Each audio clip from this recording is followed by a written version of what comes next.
Hi ladies and gentlemen, welcome back to my channel. In today's video we're diving into a crucial topic which is Docker image tagging. So if you have ever struggled to figure out which version of your image is running or you have been burned by a broken latest tag, this video is indeed for you. We are going to automate the tagging process using semantic and timestamp based versioning so you will always have a cleaner, more traceable history of your builds. We will practice using both Linux and Windows operating system. So without further delay, let's jump into the action. In fact, in Docker, if you want to create an image, you have to respect this structure in which a registry host column port is the host name and optional part number of the Docker registry. Namespace is the user or the organization account within the registry. The repository is the name of the image itself, and the tag is the version identifier. For instance, for this image, smooth code is the namespace. My image is the name of the image or the repository, and 1.5 is the tag. So in fact, we are automating Docker tag in order to prevent accidental overrides of the latest tag so we can maintain stable production images. And of course, we are guaranteeing an easier traceability and rollback, and we are ensuring consistency across environments. So for that purpose, on the first part, we'll use semantic versioning, which is a versioning schema that uses a three-part number with the format of major.minor.patch, in which major is incremented when we want to make incompatible breaking changes, while minor is incremented only when we want to add a functionality or a feature, and for the patch it's only incremented when we fix some bugs. Alright, so right now we will create a Python script that will allow us to automatically increment these numbers while maintaining the current version inside the directory. So inside PyCharm I'll start by creating a new project. So I'll click on new project and I'll call it Docker Auto Tag, and I'll click on create, and I'll create a new Python file and I'll call it pyv for Python versioning.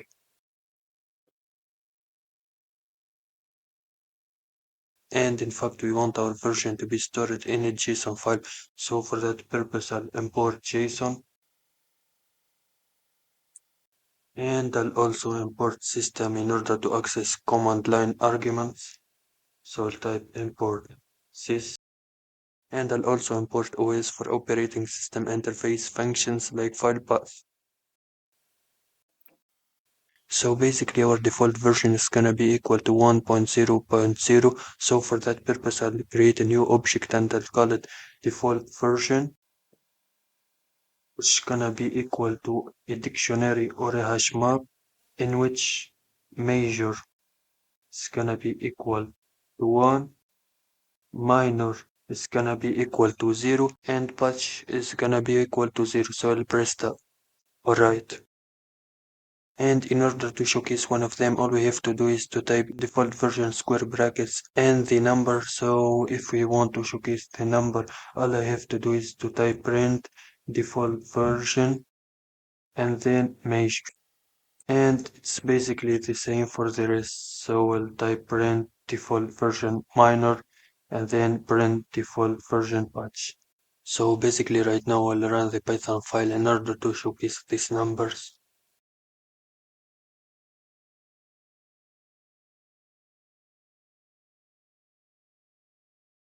And as you can see, the terminal is displaying 100 as expected.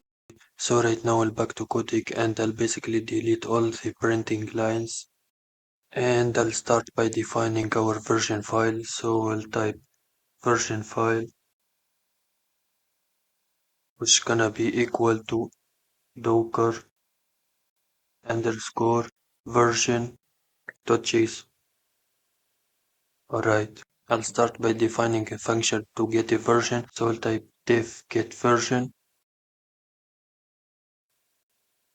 So basically inside this function we want to check if our version file is existing, and if not we'll simply return the default version. So for that purpose I'll type if not os.path for our path directory dot exist, and then the version file.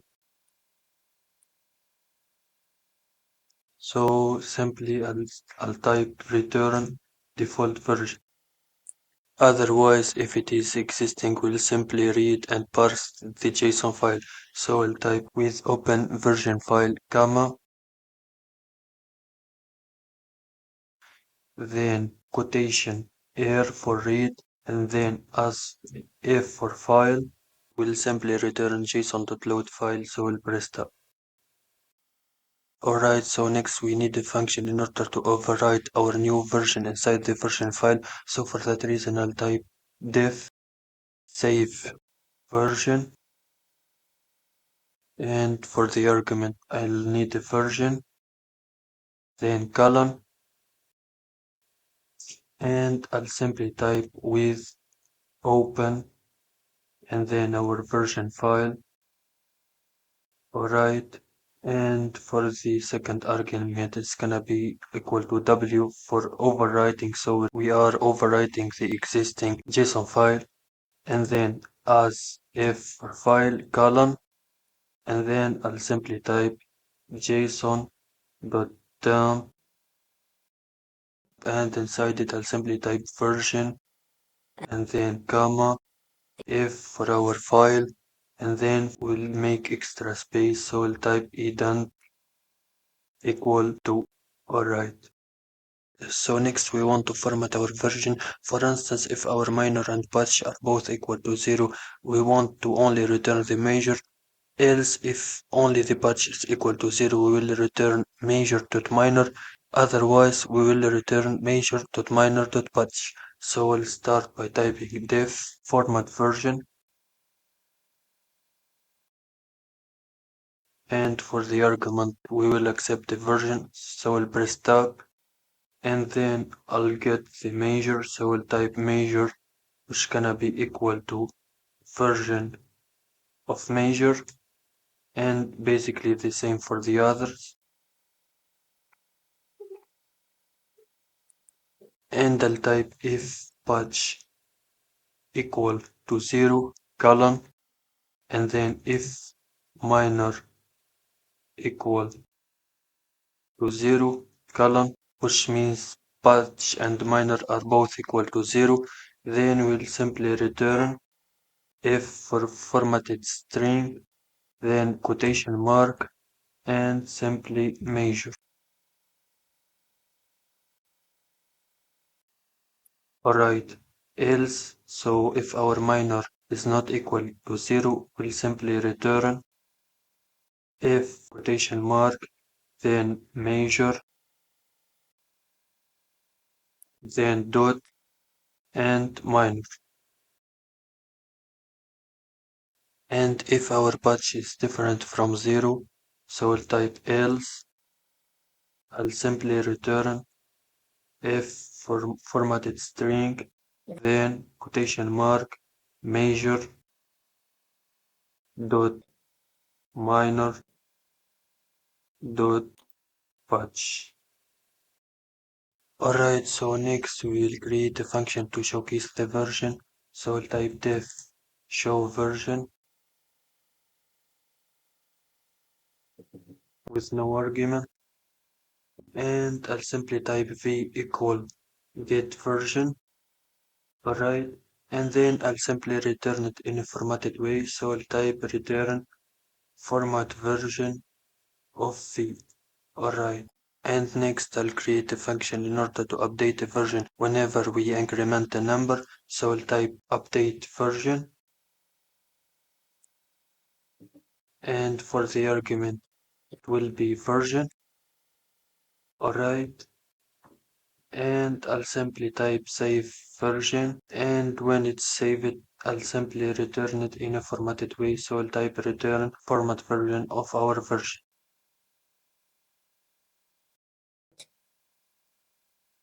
Alright, so right now we will define our increment functions, and I'll start by incrementing the major, so I'll type def increment major. Right, so I'll simply type v equal get version to get our current version. when we increment the major, we want to reset the minor and the patch to 0. So for that purpose, I'll simply type v of major plus equal 1, and then v of minor equals 0, and then v of patch equals 0. Alright, and at the end I'll simply type return update version of v. Alright, and it's basically the same for the minor, so I'll type def increment minor, and for the minor I'll simply type v equal get version. And for the minor, when we increment the minor, we want the patch to be equal to 0. So I'll type v of minor plus equal 1, and then v of patch equals 0. Then I'll simply update the version. Alright. So our list function is increment patch. So we'll simply get our version, and then we'll simply increment the patch. Alright, then we don't forget to update our current version. Alright, so basically that's it for the functions. So right now we'll move on to our main script. So I'll type main. So inside our main script, if the user has not provided any argument, we want to showcase the current version. So for that reason, I'll simply type if length of sys.argv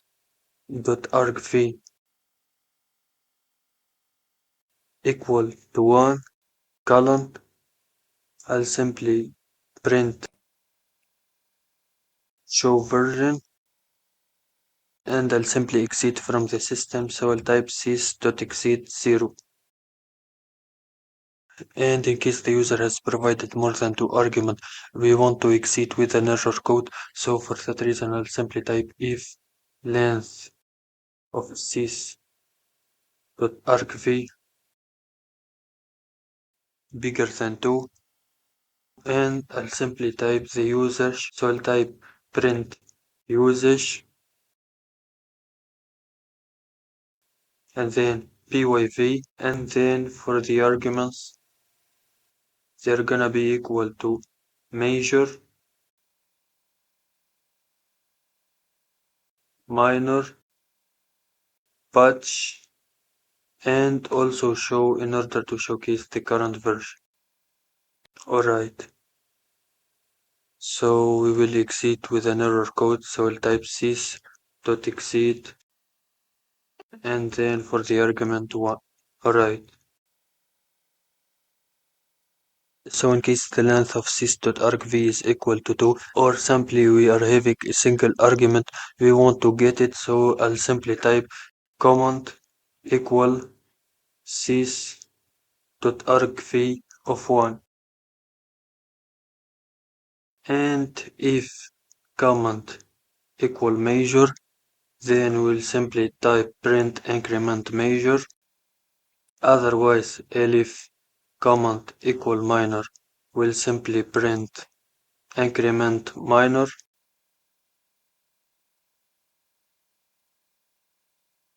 Else if command equal patch, we will print increment patch. And else if command equal show, we'll simply print show version.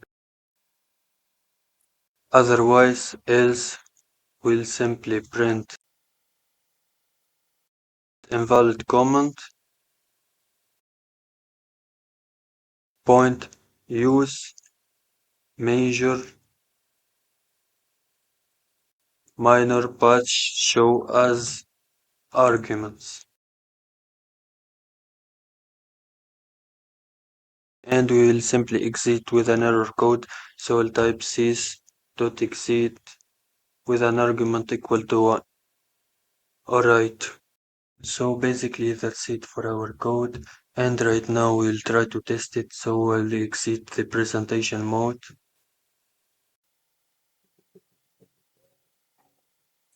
I'll open the terminal. And inside the terminal, I'll start by testing showing version without entering any argument. So I'll simply type Python and then our Python file, which is pyv. And as you can see, it has returned 1, which is what expected. So right now we'll increment the patch. So we'll type Python pyv, and then for the argument, I'll simply type patch. Alright, so our patch has been incremented. So we will also increment the minor, so we'll type the same command and then I'll replace the patch with minor. Alright, we can even show using show and without it, of course. And at the end, I'll increment the measure, so I'll type Python pyv and then measure. And as you can see, our script is working perfectly. And we can also take a look at our Docker version.json. And as expected, it is like a dictionary with a measure equal to 2, with a minor equal to 0, and with a patch equal to 0. So for the Linux operating system, in order to make the script runnable globally on the system, first I'll start by opening my terminal. Then I'll navigate to desktop. And inside desktop, I'll create a new file and I'll call it pyv without extension. So I will not add .py. And then inside it, I'll add the shebang in order to tell my operating system that Python 3 is our interpreter.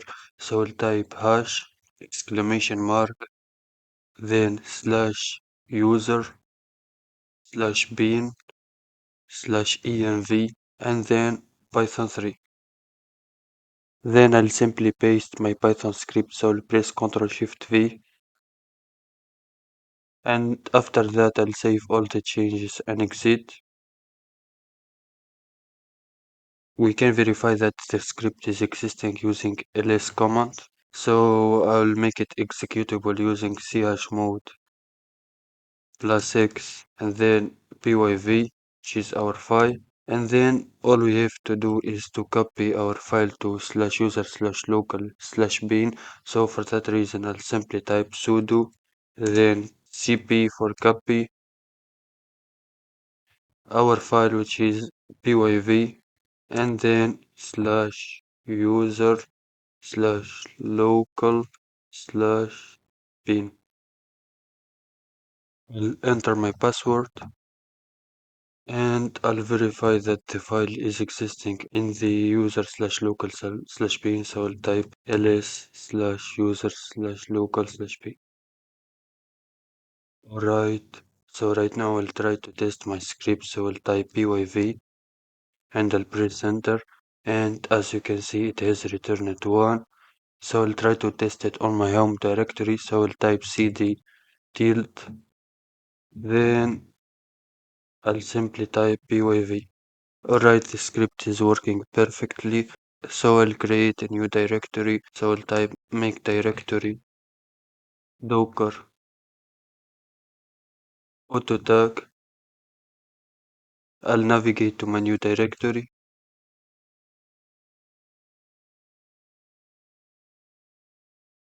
Then I'll simply create a new Docker file.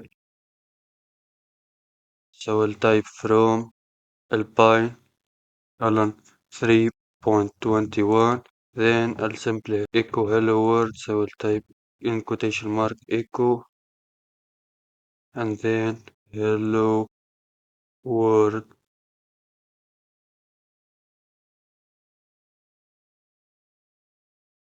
I'll try to increment my patch. So I'll type pyv patch.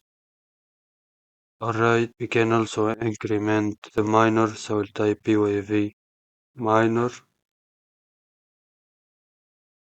And we can do the same, of course, for the measure. So right now I'm having 1.5 as a current version. So in order to create the image, all I have to do is to type docker build -t, the image name, smooth code slash docker auto tag,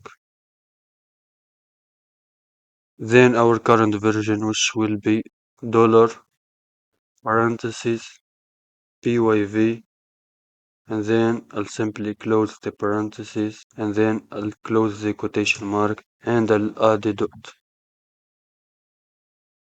I'll correct the docker misspelling.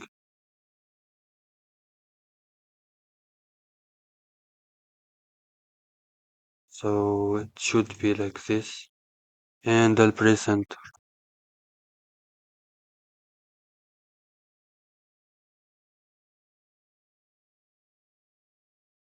Alright, so as you can see guys, my smooth code slash docker auto tag version 1.1 has been created. So the script is successfully running, and we can also test it on another terminal and it will work perfectly.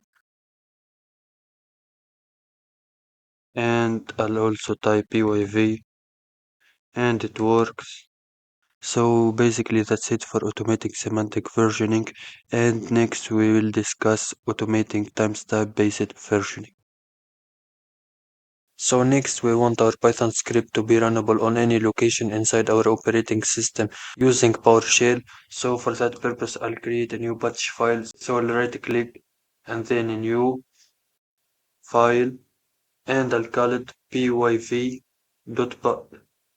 Alright. So first we don't want to display the terminal when we run the batch file.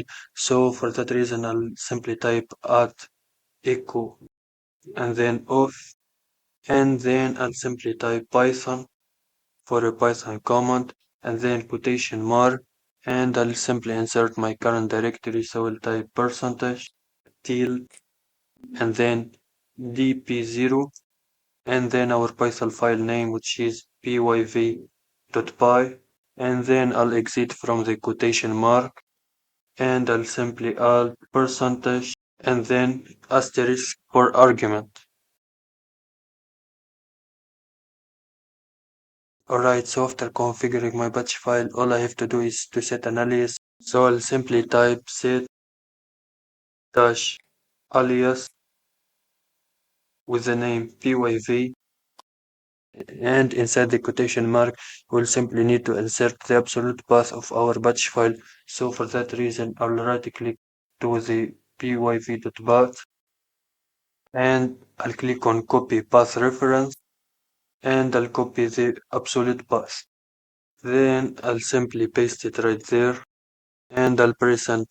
Alright, so right now I'll try to test my alias. So I'll type pyv and I'll press enter, and as you can see the current version has appeared, and we can increment the minor of the patch. So I'll type pyv space patch, and as you can see it has returned 2.0.1, and we can also do pyv minor, and as you can see it works. So right now the script is runnable internally, but we wanted to make it runnable externally on all the system using PowerShell. So for that purpose we need to modify our PowerShell profile path. So I'll start by testing the existence of our profile path. So I'll type test dash path, then $profile, and I'll press enter, and as you can see it has returned false, so it means that we don't have an existing profile. So for that purpose we need to create a new profile. So I'll type new item and then dash item type space file, and then dash path, and then dollar profile, and then dash force in order to allow creating the essential directories. Alright, so we'll press enter, and as you can see our profile has been created, so we can modify it. So we'll type notepad and then dollar profile, and I'll press enter, and right here we need to add our set alias comment. So I'll copy it,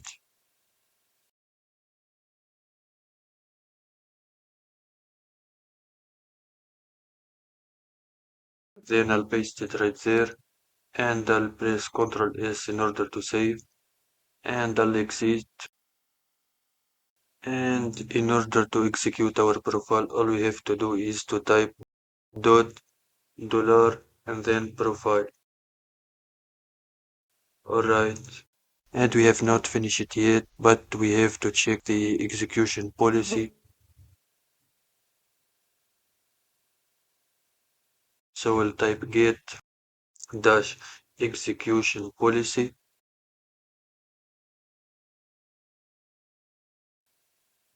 And as you can see, the execution policy is restricted. So that's why we are saying PowerShell profile PS1 cannot be loaded. So for that reason, I'll need to modify it. So I'll simply type set execution policy dash execution policy remote sign it. So I'll modify it to remote sign it. And then for the scope, it will only be executable for our current user. So I'll type scope current user and I'll press enter.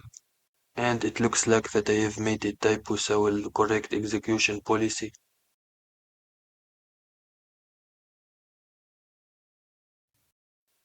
Alright, so right now I'll open another PowerShell in order to test our pyv command. So I'll create a new directory and I'll call it test docker auto tag.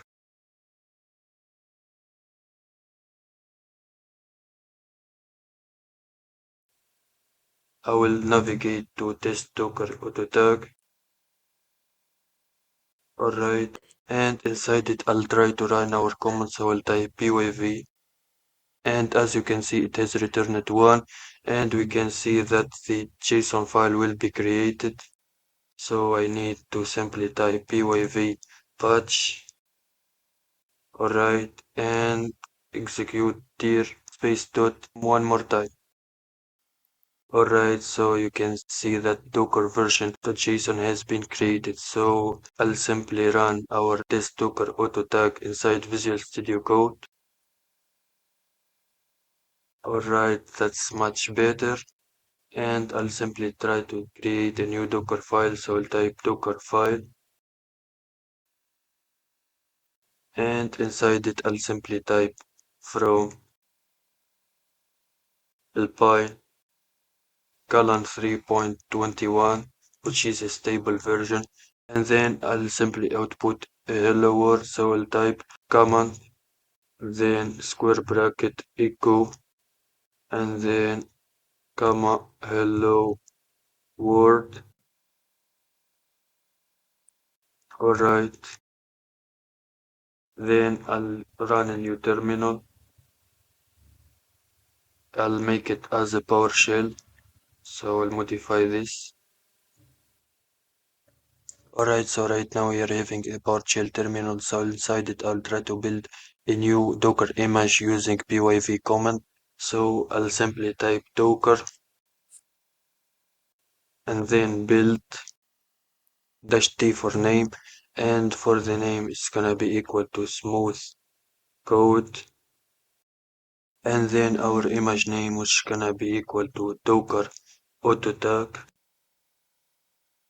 and then we'll simply need to add our current version. So for that reason I'll simply type colon and then dollar parentheses, then pyv command, and simply close the parentheses, and then I'll add a quotation mark. And for our Docker file, it's existing on our current directory, so I'll simply add dot. Alright, so I'll press enter.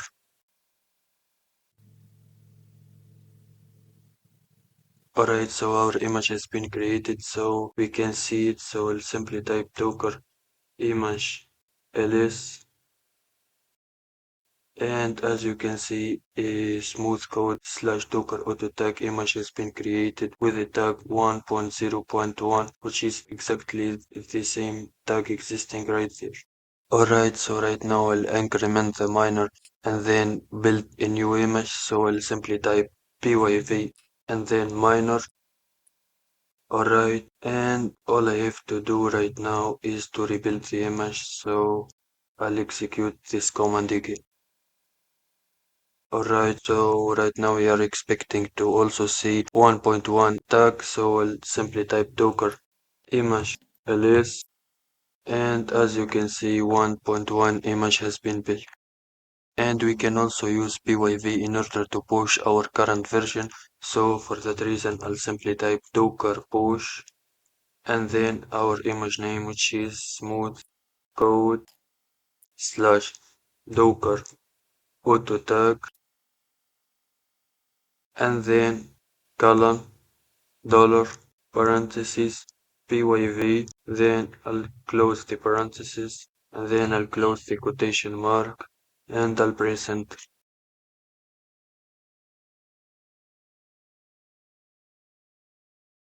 Alright, as you can see, our image has been pushed successfully, and we basically can do the same stuff inside our PyCharm in a different directory. So I'll simply add a Docker file, and inside the Docker file, I'll simply do the same. So I'll copy it.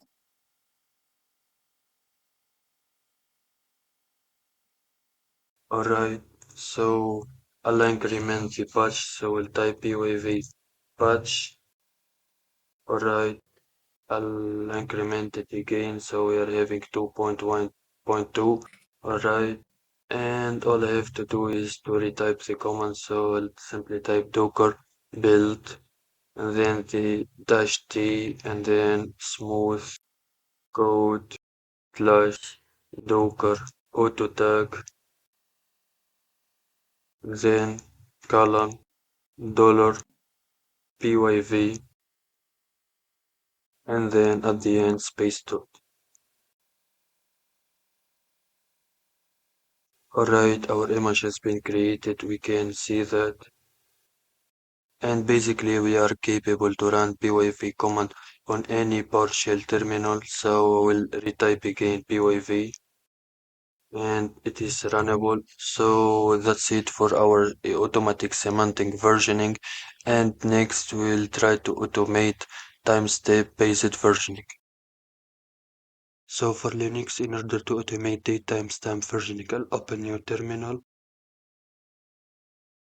Then I'll simply type alias, then dtsv for date timestamp versioning.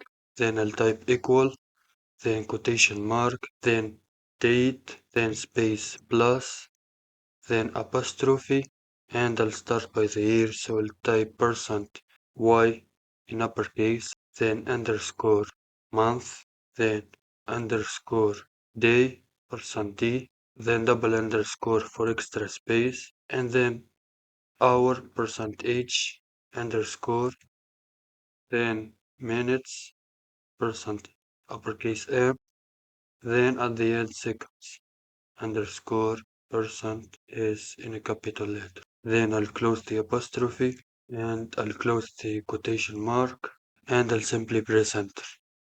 Alright, so we can test it right now. So I'll type dtsv, and as you can see, it has returned the current date timestamp. So in order to make the dtsv command globally, all I have to do is to echo my shell. So I'll type echo $shell. So as you can see, guys, my shell is /user/bin/zsh. So for that reason, I'll sudo nano home directory with tilde slash dot and then zsh rc. But if you are having, guys, bash as a shell, all you have to do is to change this command with sudo nano current directory slash dot and then bash rc. And before entering the password, I'll copy my alias, then I'll enter the password, and I'll scroll down a little bit.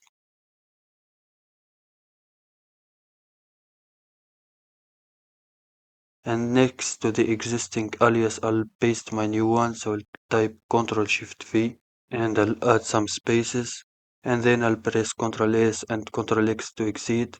And to apply the changes, all I have to do is to cd into zsh, so I'll type csh, and then I'll simply type source, then current directory with a tilde, then dot, then zshrc. Alright, so I'll press enter, and our changes has been applied. So I'll try to open new terminal, and I'll simply test my new alias. So as you can see guys, the command is runnable externally and on all the operating system. So right now I'll navigate to docker auto tag. So I'll type cd docker auto tag. So you can see that a docker file is existing. So basically we can create our image using dtsv command. So for that reason I'll simply type docker build and then -t, then our image name, which will be smooth code slash docker auto tag colon, then dollar dtsv,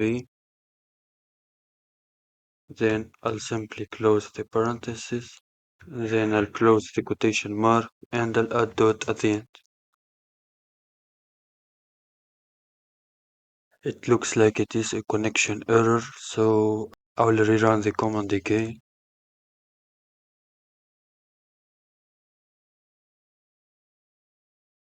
Alright, our image has been created, and we can verify that using docker images, and then our image name, which is smooth code slash docker auto tag, and then I'll press enter. So as you can see, our dtsv has appeared as a tag. So on Windows, in order to automate date timestamp versioning, all I have to do is to open PowerShell. So I'll type PowerShell, alright, and inside PowerShell I'll start by creating a new function. So I'll type function, then dtsv for date timestamp versioning, then curly brace, then get date, and then I'll specify the format. So I'll type dash format, and then quotation mark, and I'll start by the year. So I'll type for Y's, then underscore month, double M, then underscore double D for days, then double underscores for extra space, then I'll specify the hours. So I'll type double H, then minutes, double M, and then second. Alright, so I'll close the quotation mark, then I'll close the curly brace, and I'll press enter. Alright, so we can test our function. So I'll type dtsv. Alright, and as you can see, it has returned the current date timestamp, and we can do it again and it will return different date timestamp. Alright, so in order to make it globally, all I have to do is to type notepad, then dollar profile, then I'll press enter, and right here all I have to do is to copy my function. So I'll copy it and paste it. I'll press Ctrl S, then exit. Then in order to apply it, all I have to do is to type dot, then dollar profile. Alright, so right now my dtsv function is global. We can test it on another PowerShell. So I'll try to open extra PowerShell and then type dtsv. Alright, it's working perfectly. I'll close both PowerShells and I'll back to my current directory. I'll open new terminal. Then all I have to do is to type dtsv. Alright, it's working perfectly. So right now I'll try to build the image using dtsv. So all I have to do is to type docker build -t, then our image name,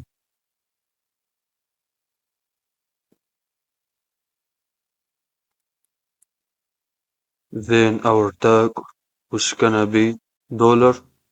parentheses, dtsv, and then I'll close the parentheses, I'll close the quotation mark, then I'll add dot to specify that the Docker file is existing in our current directory.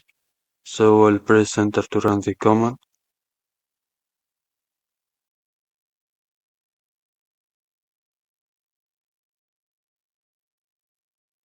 Alright, so as you can see, our image has been created using the date timestamp versioning, and we can even see it using Docker images and our image name.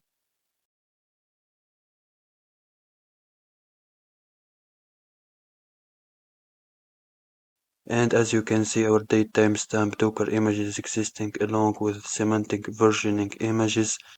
So basically, by automating semantic and date timestamp versioning, we are guaranteeing consistent, traceable, and automating versioning across all Docker images. We are reducing human error and we are ensuring smoother deployments.